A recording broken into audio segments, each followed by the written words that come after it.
ভাইয়া আসসালামু আলাইকুম। আমি খুব বেশি কথা বলবো না, বাট আমি যারা এখানে এত কষ্ট করে এই অনুষ্ঠানটা অর্গানাইজ করেছেন উইশেস দিলাম, অ্যান্ড আই কংগ্রেচুলেট এভরিওয়ান যারা এই অনুষ্ঠানে আছেন। এই একটা কথা বলে আমি আমার স্পিচটা শেষ করব। কিছু দেশে আপনি শুনবেন যে এই দেশটা বিজনেস ওরিয়েন্টেড, এই দেশটা স্পোর্টস লাভিং। আমরা চলেন বাংলাদেশকে সবাই মিলে একটা animal loving and sports loving country গড়ে তুলতে পারি। আরেকটা ছোট্ট জিনিস, আমি অনেক স্পিচ শুনছিলাম যে গভর্নমেন্টের এই হেল্প করার দরকার, গভর্নমেন্টের এইটা করার দরকার। আমি বনানী ডিওএইচএস এ থাকি, and if I am not wrong, এই রেসিডেন্সিয়াল এরিয়া বাংলাদেশের প্রথম রেসিডেন্সিয়াল এরিয়া যেখানে প্রতিটা স্ট্রিট ডগস আর ভ্যাকসিনেটেড অ্যান্ড প্রতিটা স্ট্রিট ডগস এর নাম্বারড করা।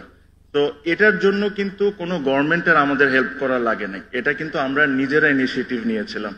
তো আমি এটা আশা করব যে আমাদের যে নিজস্ব একটা দায়িত্ব আছে এই জিনিসটা যেরকম আমরা মনে রাখি, অন্যর জন্য অপেক্ষা না করি।